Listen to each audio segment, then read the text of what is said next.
Hello everyone, এই রোজার ভিতরে আপনাদের সাথে চমৎকার একটি ট্রাভেল ব্লগ নিয়ে এসেছি। তো আজকেও যথারীতি আমার ব্লগে থাকছে ইংল্যান্ডের টপ রেটেড খুব চমৎকার খুব সুন্দর একটি গ্রাম এবং তার সাথে থাকবে 1300 শতাব্দীর ইংলিশ হেরিটেজ।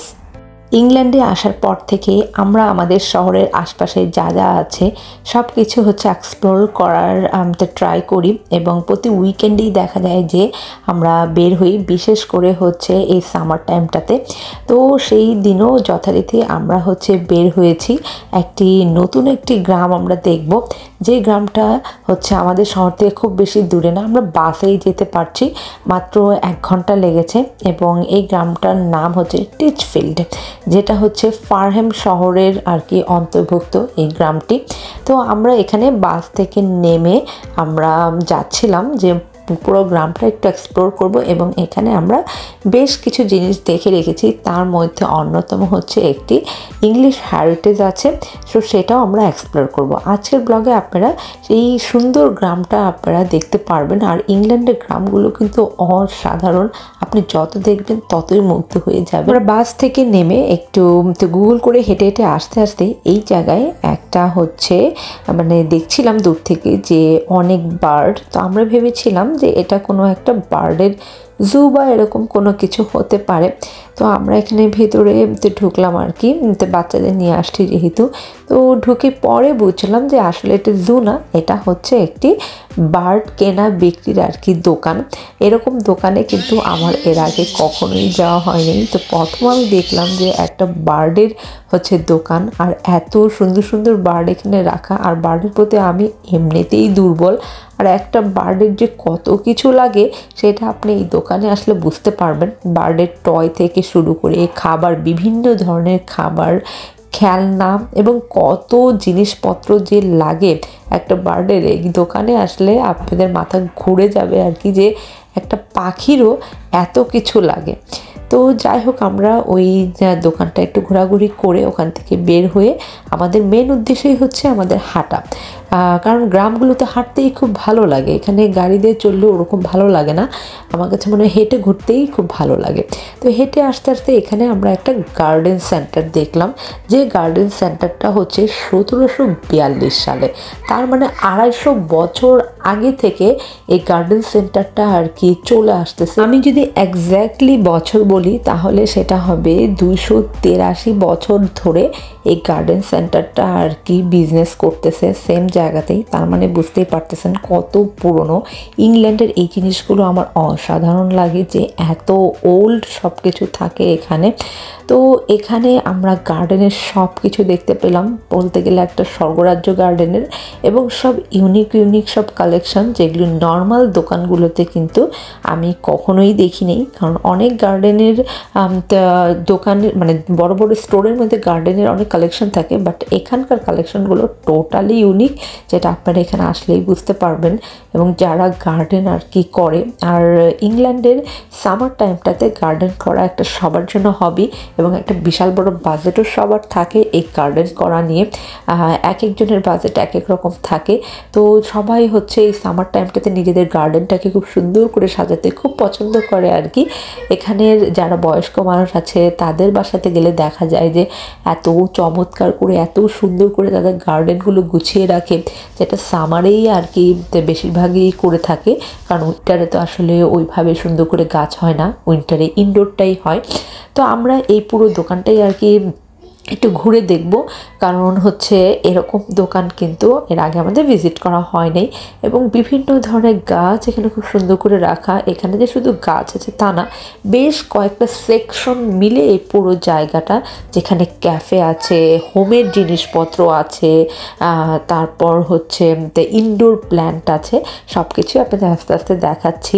তো এই পাশে বিভিন্ন ধরনের পট রাখা, এত ইউনিক ইউনিক কালেকশন পটের, যদিও প্রাইসগুলো একটু বেশি, বাট কালেকশনগুলো টোটালি ইউনিক। তো আমরা ভেতরে ঢুকলাম একটু, সেখানে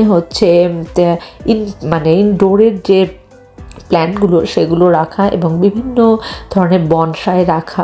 যদিও আমার কাছে প্রাইসগুলো বেশ হাই লেগেছে, নর্মাল স্টোরে যে গাছগুলো পাওয়া যায় ইনডোর সেটার চাইতে এখানে প্রাইসগুলো বেশ হাই। বিশেষ করে বনসাইগুলোর প্রাইসগুলো অনেক হাই। সব প্ল্যান্টের প্রাইসই হাই ছিল, কেন এত হাই ছিল আমি জানি না, কিন্তু হাই ছিল আর কি। আর এই পাশটা পুরোটাই ছিল হচ্ছে ইনডোর যত প্ল্যান্ট আছে ওগুলো। তো আমি একটা কেনার চেষ্টা করতেছিলাম আর কি, যে দেখি যদি ওরকম প্রাইসে মিলে আমি কিনবো, বাট আসলে ওদের প্রাইসগুলো মোটামুটি আমার কাছে বেশ হাই লেগেছে। আর আমরা যেহেতু ঘুরছি তো যার কারণে আর কি কিনেও আসলে মানে এত ঘোরাওটাও হবে না। আর হোমের জিনিসগুলো আমার বেশ ইউনিক কালেকশন লেগেছে। এই জিনিসগুলো আর কি মানে হ্যান্ডমেড জিনিসগুলো খুবই ইউনিক ছিল। এবং এই সাইডটা হচ্ছে হোমের বেশ কিছু জিনিসপত্র ছিল, ঘর সাজানোর জিনিসপত্র ছিল, এবং ঠিক তার পাশেই হচ্ছে ছিল বিশাল বড় খুব সুন্দর কাঁচ ঘেরা একটা হচ্ছে রেস্টুরেন্টের ভিতরে যদিও আমাদের ঢোকা হয়নি। তো সেখান থেকে বের হয়ে আমরা একদম সাইডেই ছিল হচ্ছে ইংলিশ হেরিটেজ, যার নাম হচ্ছে টিসফিল্ড অ্যাভে, এবং এর কিন্তু চমৎকার হিস্টোরি আছে। এই স্থাপনাটা হচ্ছে 1300 সালের, তার মানে বলতে গেলে 700 বছর পুরনো, 700রও বেশি হবে বছর পুরনো এই স্থাপনাটা। এই স্থাপনাটা বেসিক্যালি ছিল হচ্ছে প্রিমেনস্ট্রেশন অ্যাবের ধ্বংসাবশেষ, এবং পরবর্তীতে এই স্থাপনাটাকে হচ্ছে একটি প্রাসাদে রূপান্তরিত করা হয় এবং গির্জাটিকে একটি গেস্ট হাউসে আর কি রূপান্তরিত করা হয়।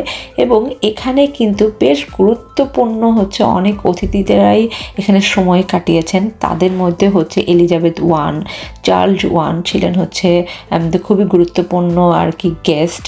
তারা হচ্ছে এখানে আসতেন এবং হচ্ছে সময় কাটাতেন। এখন হচ্ছে এটা অনেকটাই তো ধ্বংসাবশেষই দেখা যাচ্ছে, এবং এখন এটা কিন্তু টোটালি ফ্রি। দর্শনার্থীরা কিন্তু এখানে এসে আর কি ঘুরে যেতে পারে টোটালি ফ্রি।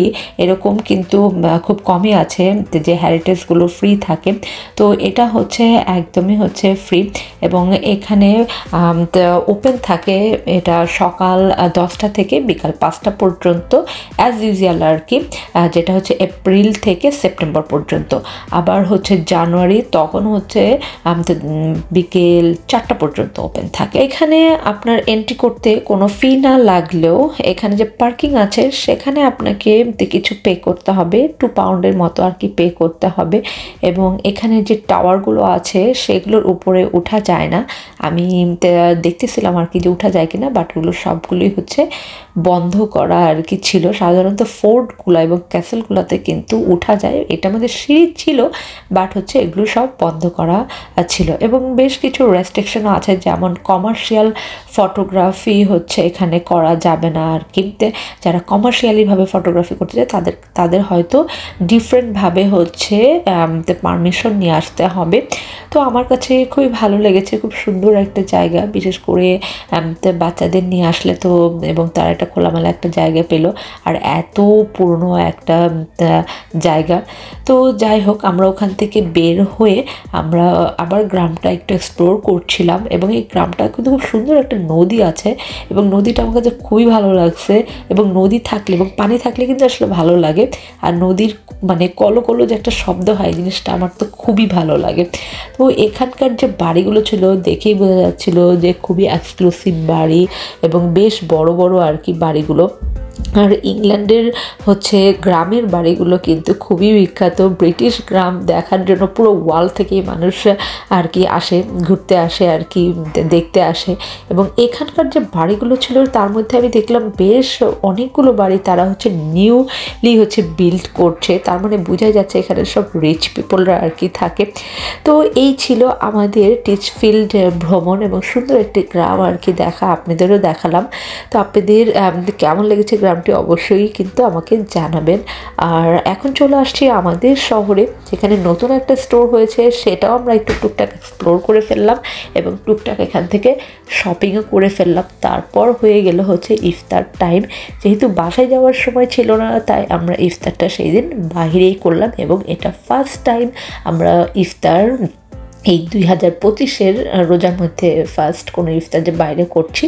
বাংলাদেশে যখন থাকতাম তখন তো ইফতারের হচ্ছে বাইরে অনেক করা হতো, নিজেদের অনেক প্ল্যান থাকতো, বাট এখানে যেহেতু ওই এনভায়রনমেন্টটা নেই তোমরা বাইরে ইফতারটা অ্যাভয়েড করি আর কি, যতটুকু সম্ভব বাসায় করি, বাসায় করতেই আর কি ভালো লাগে। তো এই ছিল আমাদের হচ্ছে আজকের একটা ট্রাভেল ব্লগ। যদি আমাদের এরকম ইংল্যান্ডের পথে ঘাটের গ্রামগুলো আপনারা দেখতে চান আমাদের ক্যামেরা দিয়ে, তাহলে অবশ্যই আমাদের চ্যানেলে আর পেজে থাকবেন এবং আমাদের চ্যানেলটা সাবস্ক্রাইব করে রাখবেন, আমাদের পেজটাও ফলো দিয়ে রাখবেন। আবারও সবাইকে রামাদান মোবারকের শুভেচ্ছা জানিয়ে আমরা আজকের ব্লগটি থেকে বিদায় নিচ্ছি। আল্লাহ হাফেজ সবাইকে, বাই বাই।